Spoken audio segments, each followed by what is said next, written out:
So when you talk about these nomenclature meetings with architects, that is, since they're building the model, they can code it all to meet, so it's all has the correct titles and everything, and then it really is almost more of an easy button for the estimator when they're like, we just want to estimate this type of wall, we want to estimate this type of material, and the architect is the one who put all the connections with that already in. Yeah, absolutely. So the way you go about that is kind of the old school way was designer would go design, they're creating they're basically just trying to capture their design intent on 2D.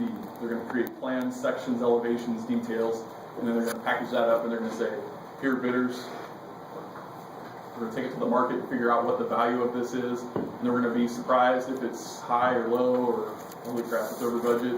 How are we going to deal with that? You know, we're going to take things out. So this newer way, better way of doing things would be, let's get organized way up front and agree on when we place a partition, if it's a rated partition, if it just goes to maybe the acoustic ceiling tile to grid. It's not rated, but it's maybe an interior partition between office spaces or something. And when you classify those and are consistent with the classification, then you can use the computer to help you sort those. An example of where it can get kind of tangled is if without a discussion like that, the design team is just more concerned about creating and conveying their design intent in a deliverable that goes to market and is bid. And they can graphically show a wall on a floor plan that looks the same as this wall, and they could be two different assemblies that are required for life safety or just for building use. Maybe it's rated, maybe it's not.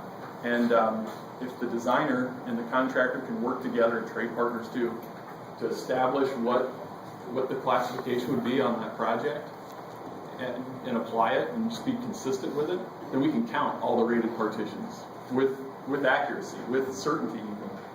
But if they don't know that we're counting them, you can't really hold it against the design team for, it's not necessarily the model is wrong, that there's or that it's a perfect model. It's just some communication and planning up front.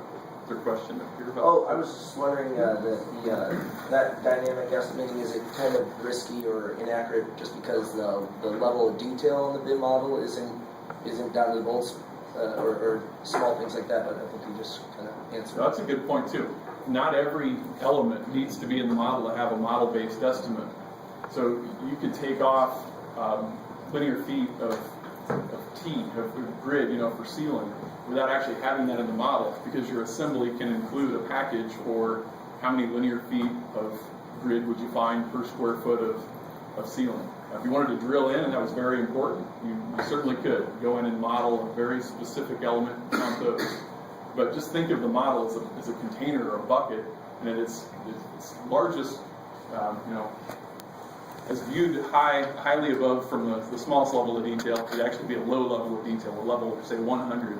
You could have for this building a block of space that's the volume of the building, and we don't even know how many floors or walls or anything. It's just a academic building of such and such size. You can start to put in layers of detail. Now we know how many floors it is. It's 5 floors or 6. And maybe your placeholder, your bucket for interior partitions lives with the overall gross square foot floor area. You could further dive in a little deeper and start to actually place and quantify wall elements. So there's a progression there, and it's not just a kind of all in or is it out. That's more of the dialogue and the planning that goes with it too. Does that make sense?